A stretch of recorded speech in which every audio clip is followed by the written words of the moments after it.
Shalom. Puji nama Tuhan, selama bulan ini kita belajar bagaimana kita menguasai diri kita.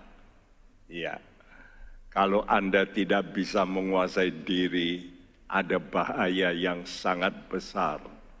Ya, itu sama dengan mobil yang mungkin bagus, mempunyai horsepower yang tinggi, lari cepat, tapi tidak punya rem. Wow, bahaya. Ya, begitu juga dalam hidup kita. Kadang-kadang dalam hidup ini kita kadang-kadang nggak bisa menguasai diri. Melalui marah kita, kecewa kita, sakit hati kita nggak bisa menguasai diri. Gambar ini bagus sekali, ya, pria ini bisa tenang menghadapi suara kanan kiri yang waduh mengintimidasi, tapi dia bisa tenang menguasai diri. Nah, penguasaan diri adalah salah satu yang disebut sebagai buah roh. Buah roh. Ya, kalau saudara baca Galatia 5 ayat 22 dan 23, di situ disebutkan tentang buah roh, yaitu kasih yang pertama dan terakhir adalah penguasaan diri. Jadi kasih yang benar itu mesti bisa menguasai diri.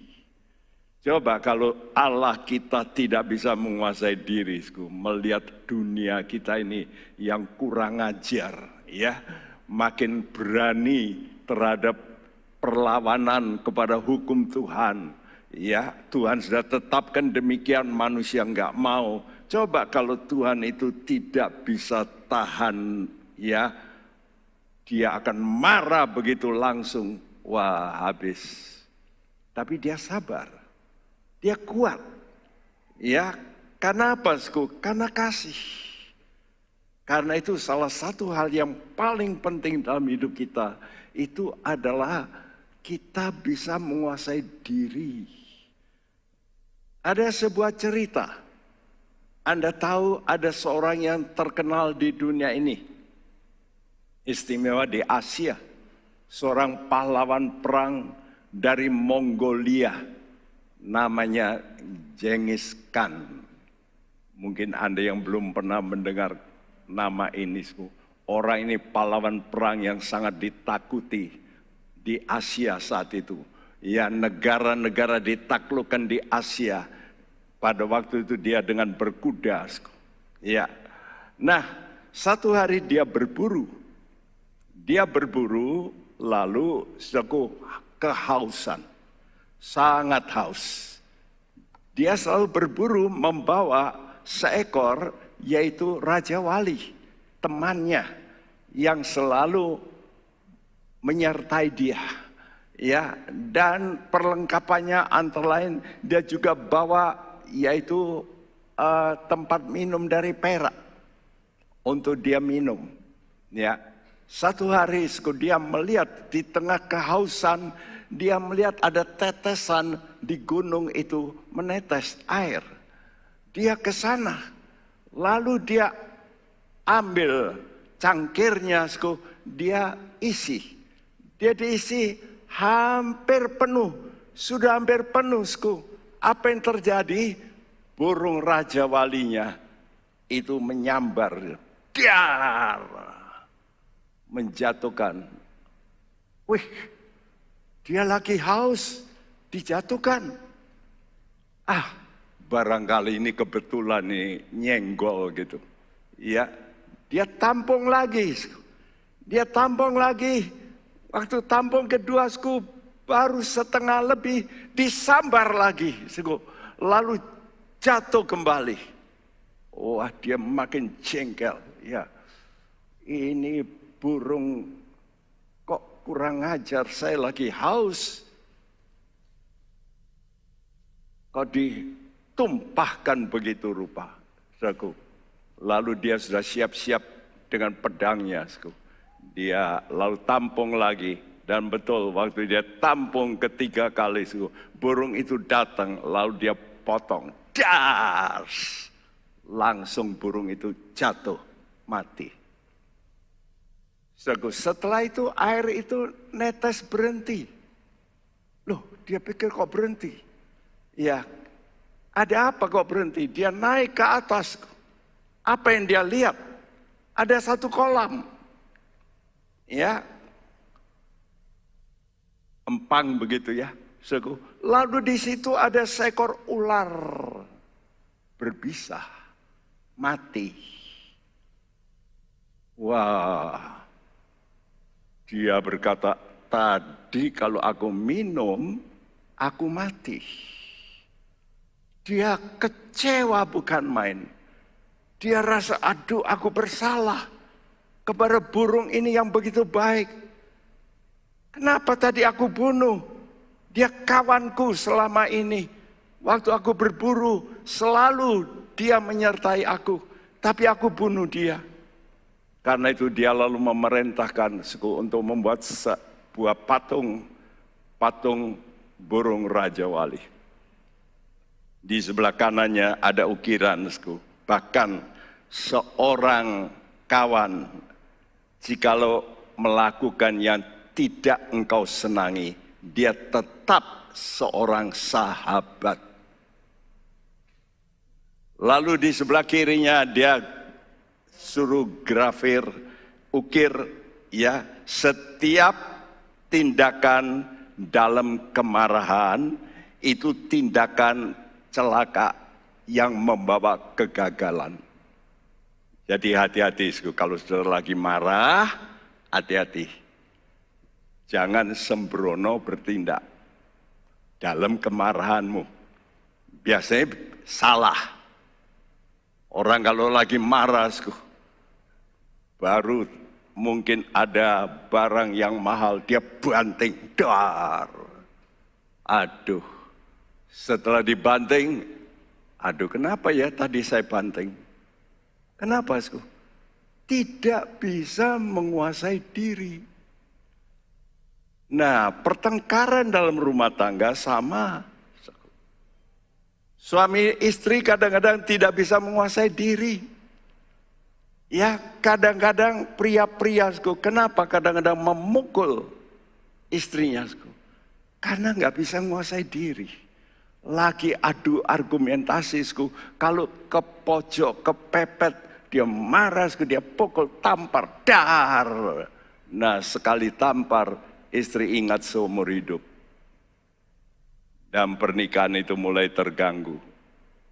Gara-gara tidak bisa menguasai diri. Nah, betapa pentingnya penguasaan diri itu. Karena itu, judul khotbah hari ini adalah pasti indah pada waktunya. Jadi kita masih mengerti, kalau Tuhan memimpin kita, itu ujungnya pasti indah. Tapi melalui proses. Ya. Dalam kitab Pengkhotbah 3 ayat 11 dikatakan, Ia membuat segala sesuatu indah pada waktunya, bahkan ia memberikan kekekalan dalam hati mereka. Tetapi manusia tidak dapat menyelami pekerjaan yang dilakukan Allah dari awal sampai akhir. Iya, kenapa manusia ini kadang-kadang emosi, kadang-kadang tidak bisa menguasai diri, karena tidak tahu di end-nya. Bahwa Tuhan itu merencanakan sesuatu, akhirnya itu indah. Tapi kadang-kadang kita itu lihat prosesnya. Loh, prosesnya kok gini, kok enggak enak. Moh saya, ya, kita marah sama Tuhan, saudaraku. Saya pun pernah diproses, ya, berkali-kali oleh Tuhan. Saya 2 kali kena sakit mah bleeding, tumpah darah, dari mulut saya keluar darah. Kenapa Tuhan izinkan saya sakit? Ada maksud Tuhan. Ya, di rumah sakit selama seminggu saya dirawat. Di situ Tuhan banyak bicara. Dan waktu itu saya baru mengerti, saya ini harus mengubah cara berpikir saya. Selain saya baca buku yang membuat saya begitu banyak menerima pengajaran dari Tuhan, saya pun dikasih tahu Tuhan, kamu ini terlalu perfeksionis. Orang kalau perfeksionis itu tidak senang kalau ada hal-hal yang mengganggu sedikit, ya, saudaraku. Jadi saya waktu itu menilai ada orang-orang yang troublemaker begitu, bikin susah. Tapi waktu saya sakit, orang yang bikin susah itu juga menolong saya. Wow, saat itu saya baru terbuka. Oh, saya pun butuh orang-orang yang bikin susah saya. Halo, saudara tahu yang namanya amplas ya? Amplas itu dalam bahasa Inggris dikatakan sandpaper. Sand itu pasir. Makanya kalau sudah lihat amplas itu seperti banyak pasir, betul nggak? Nah kalau digosokkan kan sakit itu. Ya, tapi amplas itu gunanya untuk apa, untuk menghaluskan. Kalau saudara mempunyai mebel tidak diamplas, nggak bisa halus. Begitu juga kehidupan kita. Kadang-kadang kita ini dekat dengan orang-orang yang kadang-kadang mengamplas kita. Supaya apa? Supaya hidup kita ini jadi halus. Jadi lemah lembut. Karena yang Tuhan minta itu adalah lemah lembut. Belajarlah kepadaku, kata Tuhan, karena aku lemah lembut dan rendah hati. Saudaraku, kalau saudara bisa belajar dua perkara ini, hidupmu pasti sukses. Kenapa kita gagal? Karena kita ini nggak bisa lemah lembut, kaku, kasar, dan kita sombong. Itu gandengannya, ya. Dan kita mesti belajar, diproses oleh Tuhan. Dan dalam proses ini nanti indah pada waktunya. Jadi kita mesti sabar menunggu waktu Tuhan. Nah, cara Tuhan bekerja itu mulai dari dalam kita. Manusia itu punya 3 unsur, tubuh, jiwa itu pikiran, perasaan, kehendak, dan roh. Roh ini yang di dalam. Binatang itu mempunyai tubuh, mempunyai jiwa. Dia mempunyai pikiran, dia mempunyai perasaan, dia mempunyai kehendak, tapi tidak punya roh. Roh inilah yang berfungsi untuk bisa hubungan dengan Tuhan. Itu roh, saudaraku. Dan setan itu roh. Karena itu manusia bisa hubungan dengan Tuhan atau bisa hubungan dengan setan. Nah, setan ini seringkali membuat kita supaya kita salah. Dengan apa? Dengan roh marah, roh dengki, roh kecewa, roh sakit hati. Halo, apa ada di sini Anda-anda yang sakit hati sampai dibawa mati? Karena sakit hati jadi mati. Karena sakit hati jadi banyak penyakit dalam tubuhmu. Kenapa? Karena sakit hati. Saudaraku, Amsal 25 ayat 28 mengatakan, orang yang tak dapat mengendalikan rohnya sendiri adalah seperti kota yang roboh temboknya. Orang yang tidak dapat mengendalikan rohnya sendiri. Ya, dalam bahasa Indonesia mengendalikan dirinya sendiri. Mestinya rohnya. Jadi betapa pentingnya roh saudara ini, spiritmu ini. Nah, spiritmu ini bisa dikendalikan kalau saudara mulai hubungan dengan Tuhan. dalam doa. Doa dalam roh. Mulai saudara dikuasai oleh roh Tuhan. Ini yang membuat saudara bisa terkendali.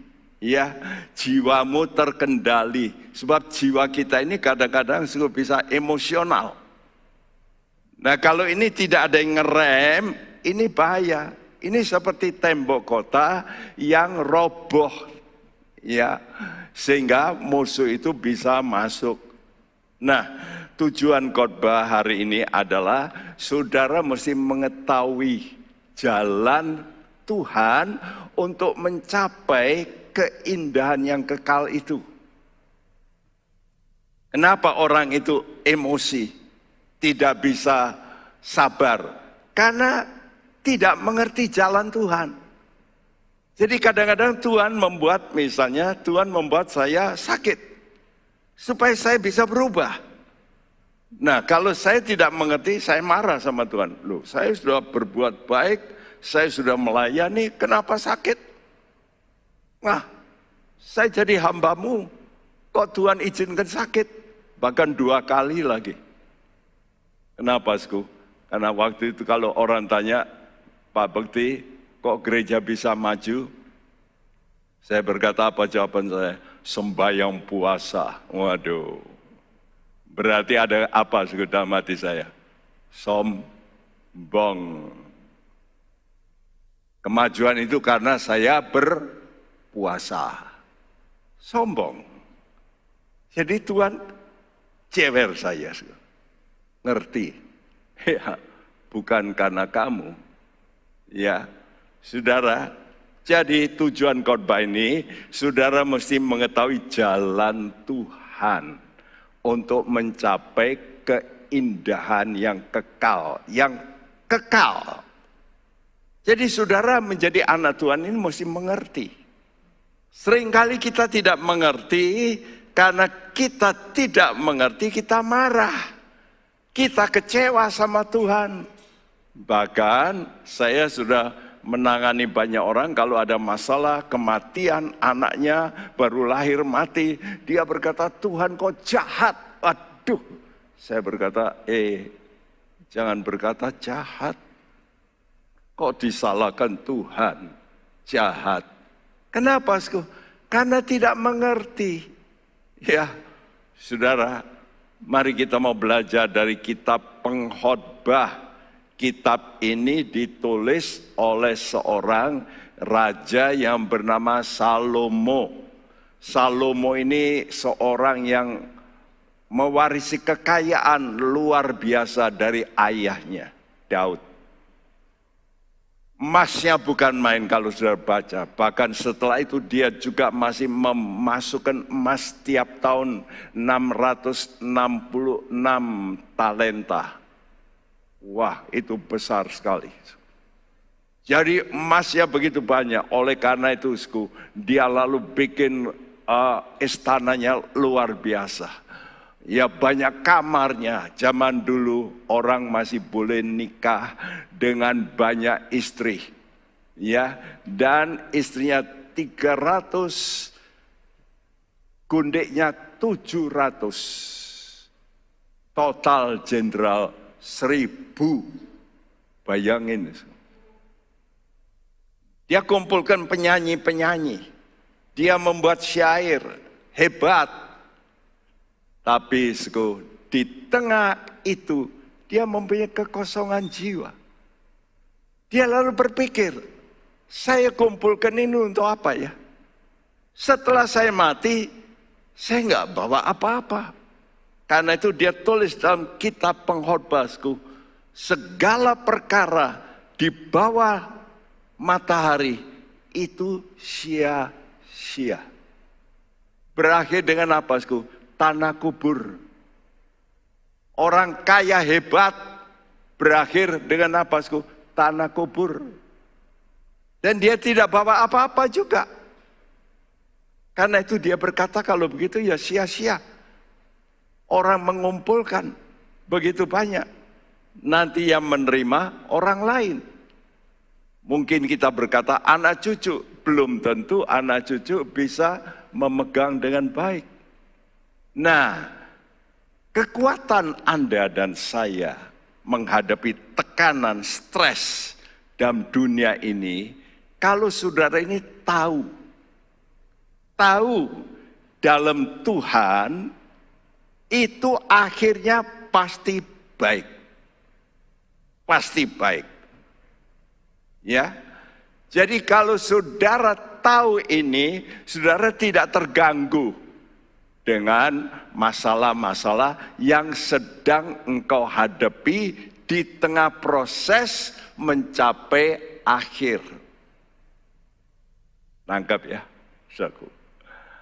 Kenapa, saudaraku? Karena akhirnya kalau saudara ini dengan Tuhan pasti baik. Tapi kadang-kadang Tuhan lewatkan jalur-jalur yang Anda rasa tidak baik. Contohnya seperti Yusuf. Dia seorang anak yang dibenci oleh 10 saudaranya. Bayangin, dari 12 anak, ya dia cuma baik dengan adiknya. Yang lain saudara-saudara tiri, membenci dia. Nah, dia dibenci, dia akhirnya dijual, akhirnya masuk penjara, tapi semua itu proses. Akhirnya dia diangkat menjadi orang kedua di kerajaan dunia. Loh, kok bisa begitu? Ya, itulah cara Tuhan memproses. Ya, kenapa kita tidak kuat dalam kehidupan ini? Jawabannya di Pengkhotbah 3 ayat 11b yang berbunyi, tetapi manusia tidak dapat menyelami pekerjaan yang dilakukan Allah dari awal sampai akhir. Ya, karena manusia tidak ngerti yang Tuhan tangani dari awal sampai akhir. Jadi kadang-kadang kita itu tidak mengerti caranya Tuhan memproses kita. Tapi ingat, waktu dunia ini rusak, diproses oleh Tuhan. Prosesnya itu progresif. Hari pertama Tuhan kata jadilah terang, lalu jadilah cakrawala, dan terus. Tiap hari Tuhan kata baik. Sampai hari ke-6 Tuhan berkata, sungguh amat baik. Wow. Jadi kalau Tuhan itu memproses itu progresif. Tidak sekaligus, tapi pelan-pelan. Ya. Jadi hidup kita juga begitu, saudaraku. Kita mesti mengerti. Kita mesti tahu. Ini yang penting, tahu. Nah, oleh karena itu saya expose ini dalam kata 3 hal yang harus kita tahu. Apa yang pertama? Tahu dunia itu tempat sementara.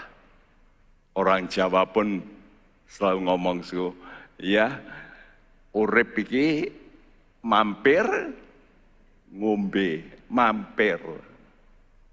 Ya. Jadi saudara itu mampir saja, sebentar saudara pergi.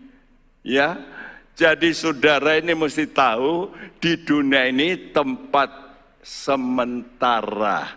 Dan tempat sementara saudara sedang diuji. Jadi begitu kita lahir, saudara ini sudah mengalami ujian. Sakit perut, sakit ini, sakit itu.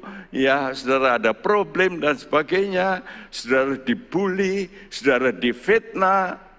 Saya sudah mengalami fitnah. Ya, dalam hidup saya banyak kali difitnah. Baik dari orang yang dari bawah maupun atasan saya. Wah, ini difitnah. Ya, ini terjadi. Jadi dalam hidup ini kita mesti tahu. Ada waktu yang bisa berubah-ubah. Seperti kita Pengkhotbah 3 ayat 1 sampai 8 yang berbunyi, untuk segala sesuatu ada masanya, Untuk apapun di bawah langit ada waktunya. Ada waktu untuk lahir, ada waktu untuk meninggal. Ada waktu untuk menanam, ada waktu untuk mencabut yang ditanam. Ada waktu untuk membunuh, ada waktu untuk menyembuhkan. Ada waktu untuk merombak, ada waktu untuk membangun.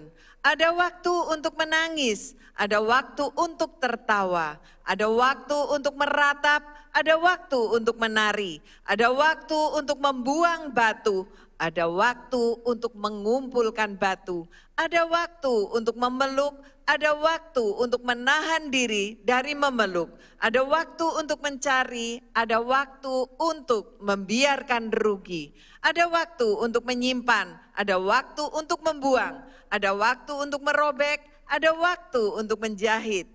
Ada waktu untuk berdiam diri, ada waktu untuk berbicara, ada waktu untuk mengasihi, ada waktu untuk membenci, ada waktu untuk perang, ada waktu untuk damai. Ya, jadi kalau saudara baca dari ayat 2 sampai 8 itu dituliskan dalam satu ayat selalu dua hal yang bertentangan.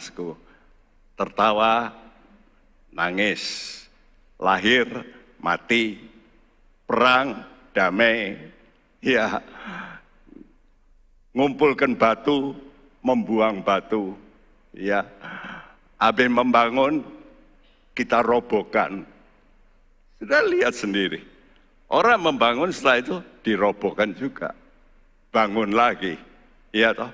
Jadi kita melihat dalam ayat 1 sampai 8 ini diterangkan ada 28 aktivitas yang selalu yang satu plus positif, yang satu negatif, ya.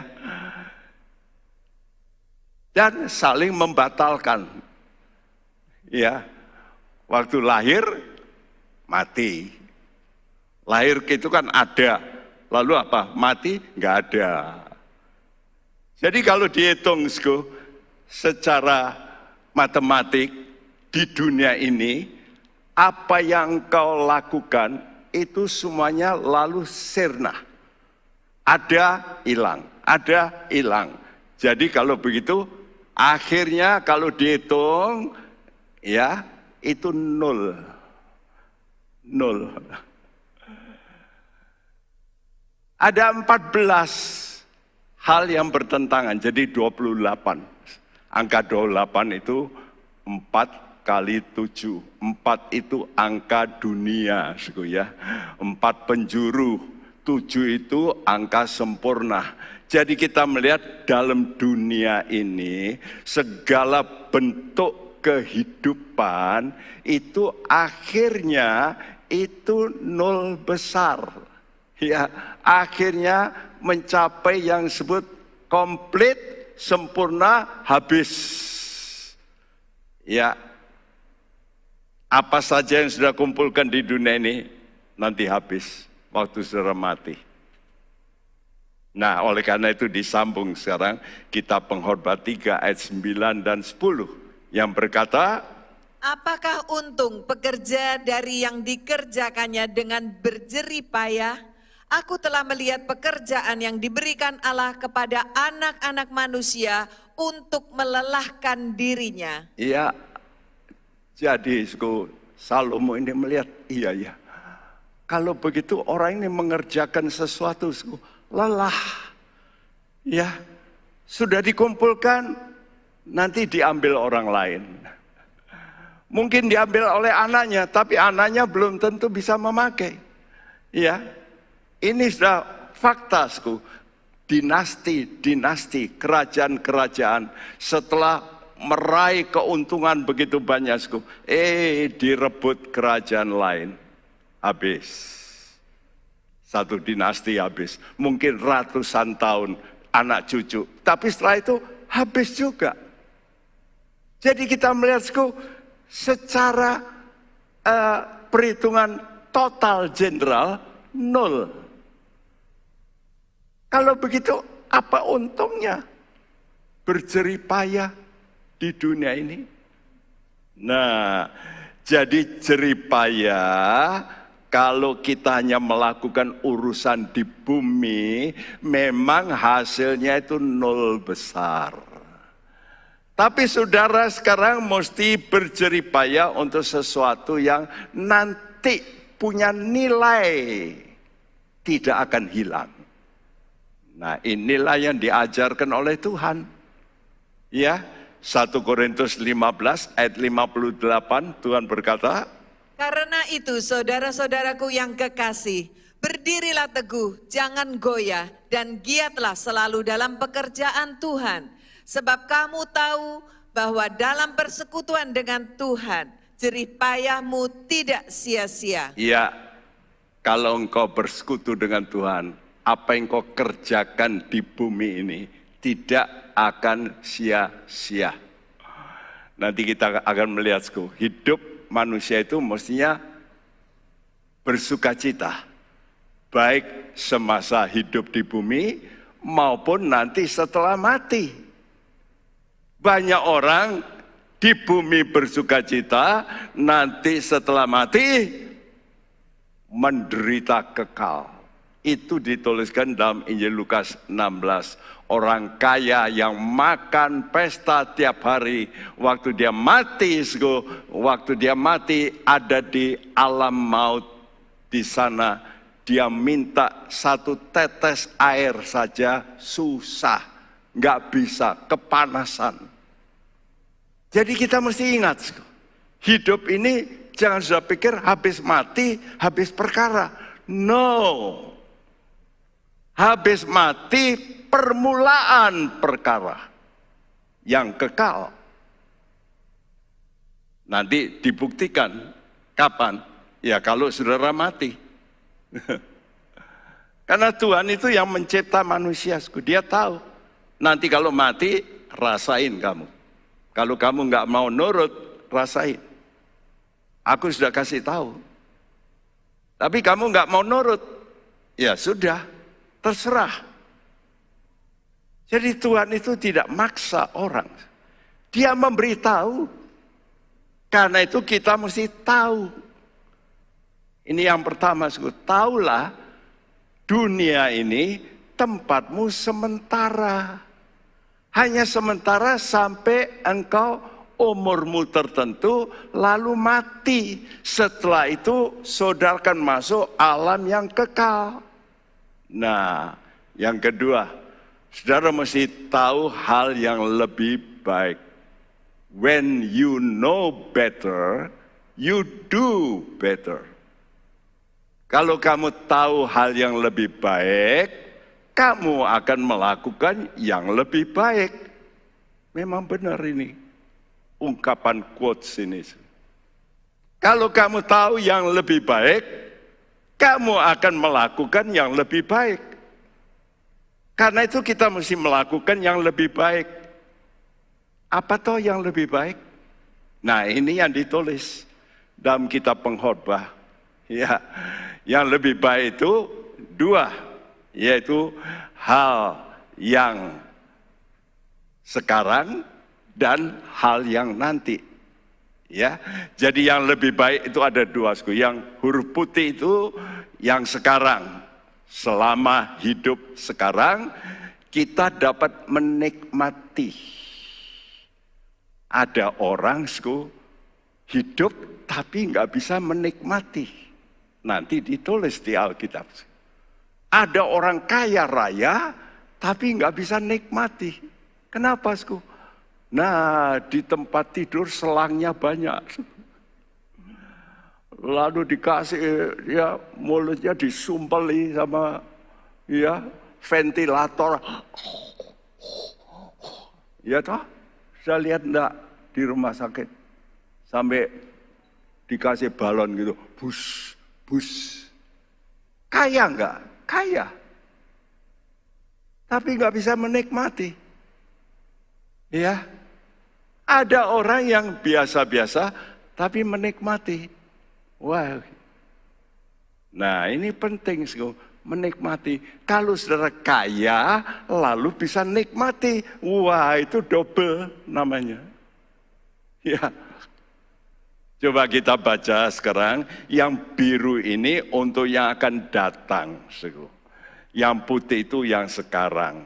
Coba dibacakan, kita Pengkhotbah 3 ayat 11 sampai 13. Ia membuat segala sesuatu indah pada waktunya. Bahkan ia memberikan kekekalan dalam hati mereka. Tetapi manusia tidak dapat menyelami pekerjaan yang dilakukan Allah dari awal sampai akhir. Aku tahu bahwa untuk mereka tak ada yang lebih baik daripada bersuka-suka dan menikmati kesenangan dalam hidup mereka, dan bahwa setiap orang dapat makan, minum, dan menikmati kesenangan dalam segala jerih payahnya. Itu juga adalah pemberian Allah. Itu juga pemberian Allah. Jadi kalau saudara bisa cek, cek ini boleh, cek itu boleh, makan ini boleh, makan ini, bisa ngincipi yang enak-enak, itu pemberian Allah, itu anugerah. Tapi kalau ada makanan, mau, enggak boleh, kata dokter. Ada lagi di sungguh, oh enggak boleh, kata dokter. Waduh, sampai ngiler ya, netes. Lihat orang makan enak, yang lain. Aku kok nggak bisa makan enak. Sedih nggak? Sedih. Ya. Jadi sudah melihatku, selama kita hidup sekarang, kita dapat menikmati anugerah Allah. Anugerah Allah itu antara lain, makan dan minum. Siapa tahu yang tidak suka pesta? Makan, halo, ada di sini yang nggak suka makan. Makanya kalau gereja tiap minggu dikasih makan yang enak-enak pasti penuh, pasti.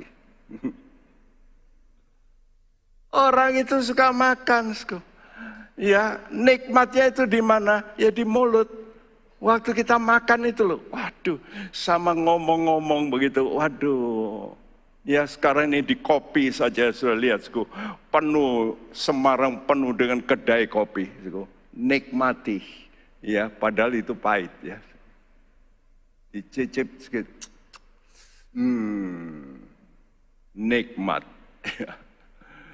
Jadi kalau orang masih bisa makan minum, itu nikmat. Di sini katakan, dan bahwa setiap orang dapat makan, minum, menikmati kesenangan dalam jerih payahnya. Sudah susah payah, tapi nggak bisa nikmati, waduh rugi. Ya, jadi ada dua hal yang penting yang akan datang. Saudara bisa mengalami hal yang indah, yang sekarang saudara juga mengalami kenikmatan, ya. Nah, selama hidup sekarang kita diberi anugerah menikmati, seperti kata Pengkhotbah 5 ayat 17 sampai 19. Lihatlah, yang kuanggap baik dan tepat ialah kalau orang makan, minum, dan bersenang-senang dalam segala usaha yang dilakukan dengan jerih payah di bawah matahari selama hidup yang pendek yang dikaruniakan Allah kepadanya, sebab itulah bahagianya. Setiap orang yang dikaruniai Allah kekayaan dan harta benda dan kuasa untuk menikmatinya, untuk menerima bahagianya, dan untuk bersukacita dalam jerih payahnya, juga itu pun karunia Allah. Tidak sering ia mengingat umurnya, karena Allah menjawab dia dalam kesenangan hatinya. Ya, saudaraku, lihatlah, ini loh yang dianggap baik. Ya, setelah seorang yang luar biasa ini, dia mengambil kesimpulan dari hidupnya yang luar biasa, kaya luar biasa, pegawainya banyak sekali. Dia mengambil kesimpulan, kalau orang bisa makan, minum, dan bersenang-senang dalam usahanya, jerih payahnya, selama hidup yang pendek. Dia ngerti sekarang. Aku nanti akan mati. Nah, selama hidupku yang pendek ini, aku masih bisa menikmati. Karena itu bahagia, kalau orang tua ya masih bisa nikmati makan. Wah.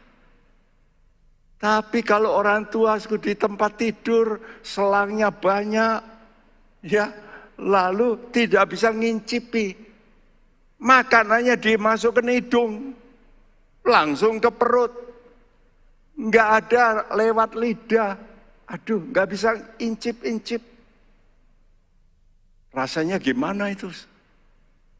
Apakah itu? Hidup itu begitu. Nah, kalau saudara mau mengikuti jalan Tuhan, Tuhan jamin hidupmu itu akan menikmati. Kenapa? Karena yang dikaruniakan Allah, saudara itu diberi karunia menikmati. Bahkan saya kasih tulisan putih ini, kuasa untuk menikmati. Banyak orang kaya tapi nggak punya kuasa untuk menikmati, rugi. Sudah kerjanya berat waktu muda, waktu tua apa? Penuh dengan obat, nikmatnya obat. Aduh, mestinya bisa nikmat makan gitu ya. Saudara masih bisa enggak makan kepiting?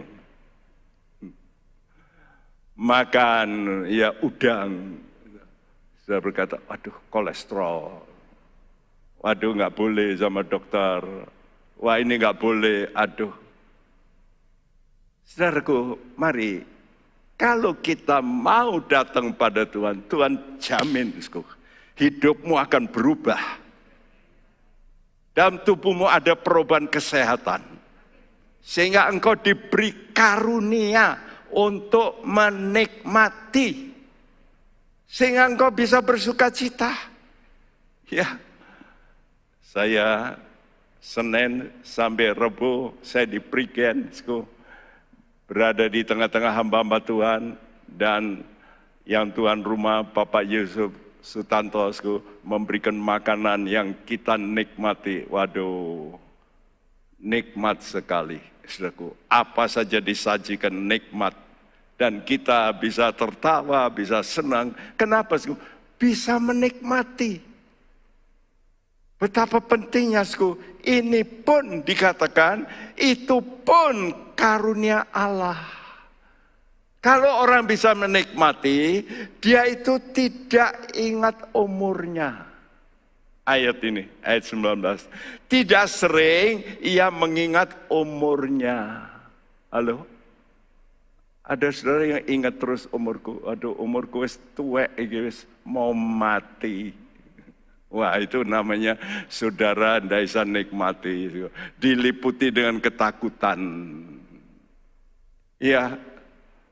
Kenapa, Tidak sering ia mengingat umurnya. Karena Allah menjawab dia dalam kesenangan hatinya. Oh, Allah menjawab. Berarti ada doa-doa yang dipanjatkan, yang minta Tuhan, berilah saya kuasa untuk menikmati. Kalau hidup kita benar. Ya, ini hidup sekarang, kita diberi anugerah menikmati. Sayang, ada yang tidak dapat menerima karunia menikmati. Ini faktanya. Seperti kita berkhotbah pasal 6 ayat 1 sampai 3. Ada suatu kemalangan yang telah kulihat di bawah matahari, dan itu banyak terjadi di antara manusia, orang yang dikaruniai Allah kekayaan, harta benda dan kemuliaan, sehingga ia tak kekurangan suatu pun yang diingininya. Tetapi orang itu tidak dikaruniai kuasa oleh Allah untuk menikmatinya, melainkan orang lain yang menikmatinya. Inilah kesia-siaan dan penderitaan yang pahit. Jika orang memperoleh 100 anak dan hidup lama sampai mencapai umur panjang, tetapi jiwanya tidak dipenuhi kebaikan, bahkan tidak mendapat penguburan, kataku, anak gugur lebih baik daripada orang ini. Iya, Salomo melihat fakta. Ada orang-orang yang kaya raya, dia bisa apa saja, tapi tidak diberi karunia untuk bisa menikmati. Itu pun sia-sia. Ya. Dan orang lain yang menikmati. Biasanya siapa yang menikmati? Pembantunya. Ya, dulu ada orang konglomerat datang khotbah di tempat ini. Dia berkata, dulu saya sebelum menjadi orang Kristen, begitu pulang dari kantor jam 11 malam, saya bawa ya semua kertas-kertas kantor saya pulang dengan muka merengut karena banyak problem. Lalu dia sampai rumah, dia lihat pembantu-pembantunya semua duduk di lantai, lihat televisi, ketawa-ketawa. Dia berkata, aduh, sing seneng siapa ya? Aku pusing urusan duit, pembantu-pembantuku bisa ketawa-ketawa. Aku rugi. Nah ini pengakuan. Ya, orang itu pernah khotbah di tempat ini. Bukan khotbah, memberi kesaksian. Ya, yang punya bank. Ya. Orang lain menikmati. Wah, rugi besar, ya, saudaraku. Dan dikatakan, jika dia bahkan mungkin dikasih umur panjang, ayat 3, tapi jiwanya tidak dipenuhi kebaikan. Umurnya panjang, tapi susah. Umurnya panjang, tapi sakit-sakitan. Umurnya panjang, tapi merana. Saya dulu waktu muda, saya karena mama saya punya taci yang harus dirawat. Karena dulu taci mama itu suka main judi. Waktu tua begini. Ya, bungkuk lagi. Saya kadang-kadang mesti ngangkat. Ya, untuk menolong. Dan dulu waktu muda dia macok terus main. Tapi waktu tua merana. Ya, tidak bisa menikmati. Saudaraku, bahkan ada orang kaya umurnya panjang tapi tidak mendapat penguburan. Kenapa? Matinya itu mungkin tragis. Ya, mungkin mengalami sesuatu, rumah terbakar dan sebagainya, mati, tidak bisa dikubur, atau kecelakaan, atau dibunuh di tengah jalan, ada toh, nggak bisa dikubur. Aduh, kaya, tanahnya banyak, tapi tanah kuburan pun tidak bisa dimiliki. Sedih bukan? Karena itu hidup kita ini harus kita jaga. Ya, karena itu untuk hidup yang akan datang ini kita harus mengalami keindahan janji Tuhan. Saudaraku, segala sesuatu indah pada waktunya. Nah, kapan itu? Kalau kita ingin mengalami keindahan janji Tuhan, sekarang saudara harus dapat menyelami pekerjaan Tuhan. Tadi dikatakan mereka tidak dapat menyelami. Kalau saudara mau supaya indah nanti, ya, saudara sekarang harus bisa menyelami. Mungkin sekarang di dunia, oleh karena dulu gagal, saudara tidak bisa senang. Enggak apa-apa masih. Seperti Lazarus, orang miskin, nanti di sorga dia senang. Itu lebih baik. Tapi kalau bisa memang di dunia senang, di sorga juga senang. Wah, itu hadiah besar. Ya. Tapi kalau sudah di dunia ini tidak senang, tidak apa-apa masih. Kalau saudara mau menyelami pekerjaan yang dilakukan Allah dari awal sampai akhir. Bagaimana kita bisa menyelami? Dengan mata iman kita. Dengan iman kita. Yakobus 5 ayat 11. Sesungguhnya kami menyebut mereka berbahagia, yaitu mereka yang telah bertekun. Kamu telah mendengar tentang ketekunan Ayub, dan kamu telah tahu apa yang pada akhirnya disediakan Tuhan baginya. Karena Tuhan Maha Penyayang dan penuh belas kasihan. Ya, ini pengalaman Ayub. Di dunia dia mengalami sakit luar biasa. Tapi akhirnya, dikatakan di sini, kita tahu, kamu tahu apa yang pada akhirnya disediakan Tuhan kepada Ayub. Apa yang akhirnya dipulihkan oleh Tuhan.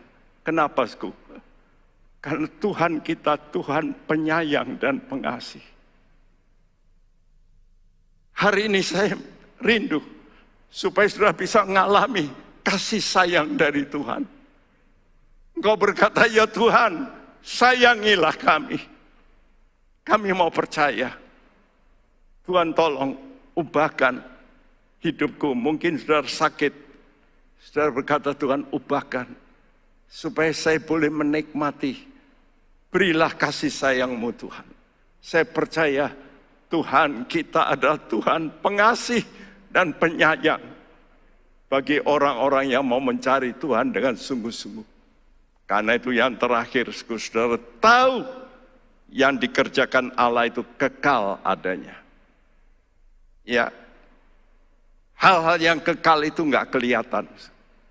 Nanti setelah mati baru saudara, oh aduh, kok begini ya.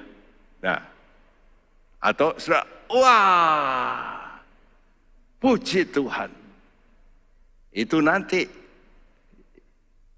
dibuktikan ya. Saudara yang ingin download, coba saudara download. To Hell and Back, saya berkali-kali memberitahu itu bagi saudara yang belum pernah melihat cerita tentang orang mati yang bangkit lagi, dia cerita. Ya, ada banyak To Hell and Back itu, tapi salah satunya oleh Dr. Rowley. Nah, yang itu. Saudara nanti melihat cerita itu. Ya. Nah, disinilah butuh iman, melihat yang tidak kelihatan. Kita butuh melihat yang tidak kelihatan, yaitu disertai roh takut akan Tuhan. Ya, Pengkhotbah 3 ayat 14 dan 15. Aku tahu bahwa segala sesuatu yang dilakukan Allah akan tetap ada untuk selamanya. Itu tak dapat ditambah dan tak dapat dikurangi. Allah berbuat demikian supaya manusia takut akan Dia. Yang sekarang ada, dulu sudah ada. Dan yang akan ada, sudah lama ada. Dan Allah mencari yang sudah lalu. Allah mencari yang sudah lalu. Dalam bahasa Indonesia, Allah memeriksa dengan teliti. Jadi kehidupanmu yang lama itu akan diperiksa oleh Tuhan. Apakah saudara sudah mau mengakui dosamu? Kalau engkau salah, apakah engkau mau bertobat? Tuhan selidiki. Ya, kelakuanmu yang lama. Engkau pilih mau jadi keturunan Kain, pembunuh itu, yang membunuh Habel, ya, yang duniawi dan terus mengulangi perbuatan dosa, atau kita mau menjadi keturunan Habel dan Set, ya, yang punya iman sorgawi dan mengulangi hidup yang benar. Karena itu Ibrani 11 ayat 4 berkata, karena iman, Habel telah mempersembahkan kepada Allah korban yang lebih baik daripada korban Kain. Dengan jalan itu ia memperoleh kesaksian kepadanya bahwa ia benar, karena Allah berkenan akan persembahannya itu, dan karena iman ia masih berbicara sesudah ia mati. Karena iman ia masih bicara sesudah mati. Saudara masih percaya, setelah mati ada kehidupan. Dan kalau kita beriman, karena itu lakukan sekarang ini. Apa saja yang kau lakukan, lakukanlah seperti yang kau lakukan untuk Tuhan. Ini akhir dari Kolose 3 ayat 23-25, pesan Tuhan seperti ini. Apapun juga yang kamu perbuatlah dengan segenap hatimu seperti untuk Tuhan dan bukan untuk manusia. Kamu tahu bahwa dari Tuhanlah kamu akan menerima bagian yang ditentukan bagimu sebagai upah.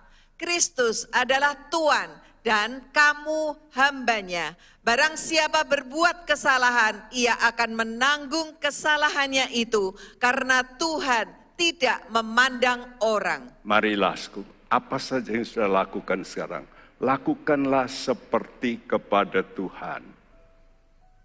Engkau lakukan kepada mertuamu, itu seperti kepada Tuhan.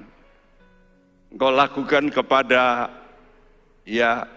menantumu, itu seperti kepada Tuhan.